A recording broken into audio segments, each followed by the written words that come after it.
Yeah, so I actually wrote this song about my husband, Josh, and we had dated previously before. And if you're like an ultra Ray fan, you probably know that by socials and all that stuff. But so we dated for 10 months, and then we broke up for 2 years, and then we got back together, and of course got married. But so that period of when we were broken up, when you first break up, it's hard because they were the person that you called every morning when you woke up, when you went to bed. They were your goodnight texts, like the classic things. They're your best friend. And I remember when we broke up, like he would text me still, and of course I would respond because, you know, we talked every day, and it got to the point where I was just like, God, I just still love and miss him so much. Like, just for a little bit, I just need a break, just because it's like I need to get over this, because I didn't know if we were gonna get back together. I didn't know what the future was gonna hold.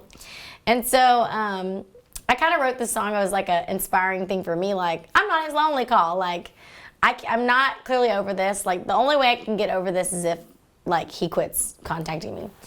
And so anyways, like I wrote this song, and I guess I just forgot about the song because we were back together and we're so in love, and like we've always been in love. But you know what I mean? Like, it's kind of like old news. It's like, oh, remember that time we broke up that one time? Like, you know, it's just like it happened. But when I was picking out songs for my record, it's just always come up as a favorite. Like, everybody just always like, you know, one of my managers would be like, oh my gosh, I just love Lonely Call. Or Blake would be, what about Lonely Call? Or just random people would always say that. And so when we put it on the record, when we released the record, it instantly became a fan favorite. And I remember we had like a little poll, and I was like, if you had to pick a song that you want to be the single, what would it be? And everybody was like, Lonely Call.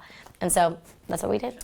Josh actually didn't hear it until like, you know, we were back together, and he was like, well, at least, you know, when we broke up, you got some good songs out of it. Like, he was just like that kind of classic dude, you know. He was just like, I felt really bad, but now I don't feel so bad if it makes you a lot of money. Like, that's what he said. Well, I get to talk to him every day now on the phone, but when he first left, he was gone for 14 weeks, and I didn't see him, or I probably altogether on the phone talked to him an hour for that 14 weeks, and that was hard.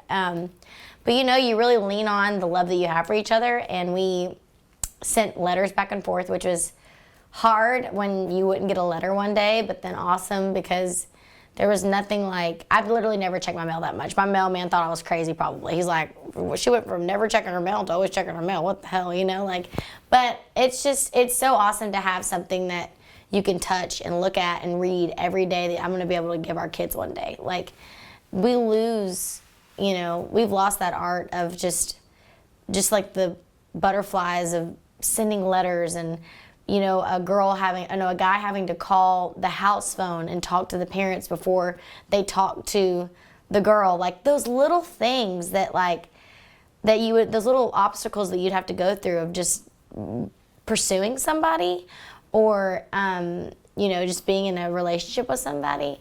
It was definitely really awesome to kind of have a little throwback, I guess, of sending letters and doing that.